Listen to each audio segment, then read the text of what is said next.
സ്ക്രോളിൽ serious ആയിട്ടൊരു കാര്യം പറയാനാണ് ഈ വീഡിയോ ചെയ്യണത്. ഞങ്ങളൊരു യാത്ര പോകാൻ വേണ്ടി നമ്മുടെ കേരളത്തെ രക്ഷിക്കാനായിട്ടൊരു യാത്ര. കേരളത്തിൽ 3.5 കോടി ജനങ്ങളാണുള്ളത്.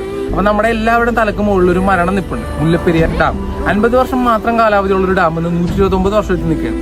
പൊട്ടിക്കഴിഞ്ഞാൽ കേരളത്തിലെ 1.5 കോടി ജനങ്ങളെ നേരിട്ടും 2 കോടി ജനങ്ങളെ അല്ലാതെയും ഇത് ബാധിക്കും. ഇതെല്ലാം അറിയാവുന്ന നമ്മുടെ ഭരണാധികാരികൾ ഇതിനെതിരെ യാതൊന്നും ചെയ്യാത്തതിന്റെ പേരിലാണ് ഈ പ്രതിഷേധ യാത്ര നമ്മൾ കൊണ്ടുപോകുന്നത്. നമ്മളെ രക്ഷിക്കാൻ നമ്മൾ മാത്രമൊന്നും ഉള്ള ഉത്തമ ബോധ്യം നമുക്ക് വേണം. അപ്പോൾ അതിനുവേണ്ടി നമ്മൾ പ്രധാനമന്ത്രിക്ക് ഒരു പെറ്റീഷൻ നേരിട്ട് ഫയൽ ചെയ്യാൻ പോവുകയാണ്. ഓൺലൈൻ വഴിയാണ് പെറ്റീഷൻ സമർപ്പിക്കുന്നത്. താഴെ കാണുന്ന സ്കാനർ സ്കാൻ ചെയ്താൽ നിങ്ങൾക്കും അതിന്റെ ഭാഗമായി മാറാം. 3.5 കോടി ജനങ്ങളുള്ള ഈ നാട്ടിൽ നിന്ന് 20 ലക്ഷം പേരെങ്കിലും ഈ പെറ്റീഷൻ സൈൻ ചെയ്താലേ നമുക്കിത് കൊടുക്കാനാവുള്ളൂ.